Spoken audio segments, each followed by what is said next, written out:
இந்த படத்துல வந்து ஒரு ஹீரோ 3 ஹீரோயின். ஆனா என்ன பொறுத்தளவுக்கு இந்த படத்துல 3 ஹீரோஸ் தான்.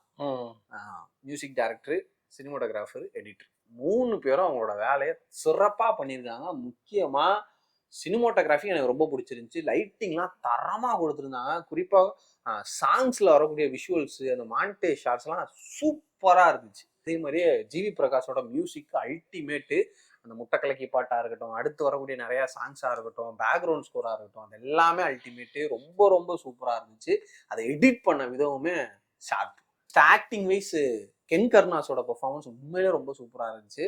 அவர் இந்த படத்து மூலமா அவருக்கான ஒரு பெர்ஃபெக்டான ஒரு போர்ட்ஃபோலியோ ரெடி பண்ணியிருக்கிறாருன்னா சொல்லணும். செம்மையா நடிக்கிறாரு, செம்மையா டான்ஸ் ஆடுறாரு, சாங்ஸ் சூப்பரா பண்ணியிருந்தாரு. படத்தை வந்து வேலை வாங்கின விதமுமே ரொம்ப நல்லா இருந்துச்சு. ரைட்டிங்ல படம் சொதப்பிருந்தாலும் அதை அவர் எக்ஸிக்யூட் பண்ண விதம் நல்லாவே பண்ணியிருந்தாங்க. கண்டிப்பா எனக்குமே கென் கருணாஸ் பாத்தீங்கன்னா அவர் அந்த டைலாக் டெலிவரி பண்றது, அவரோட ரியாக்ஷன்ஸ் எல்லாமே சூப்பரா இருந்துச்சு. அடுத்து சூரஜோட பெர்ஃபார்மன்ஸுமே ரொம்ப சூப்பரா இருந்துச்சு. அவர் கேரக்டர் கொஞ்சம் வெயிட்டா இல்ல, பட் இன்னும் கொஞ்சம் வெயிட்டேஜ் இருந்திருக்கலாம். பட் அவரோட பெர்ஃபார்மன்ஸ் நல்லா இருந்துச்சு. அடுத்து தேவதர்ஷினி மேம் அவங்களுக்கு கேரக்டர் பெருசா கொட் ஆகல. அவங்களுக்கு கொடுத்த போர்ஷன் அவங்க நீட்டா பண்ணி கொடுத்துருந்தாங்க. ஃப்ரெண்ட்ஸா நடிச்சிருந்தவங்களோட பெர்ஃபார்மன்ஸ் வந்து சில இடங்கள்ல சிரிக்கிற மாதிரி இருந்துச்சு, சில இடங்கள்ல கொஞ்சம் இரிட்டேட்டிங்கா ஃபீல் ஆச்சு.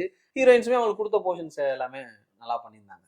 மொத்தத்துல இந்த youth made for YouTube but release in theatres பார்க்கணும்னு நினைச்சா போய் பாருங்க. ஒரு தடவை பார்க்கலாம், என்டர்டெய்னிங்கா இருக்கும் அங்கங்க.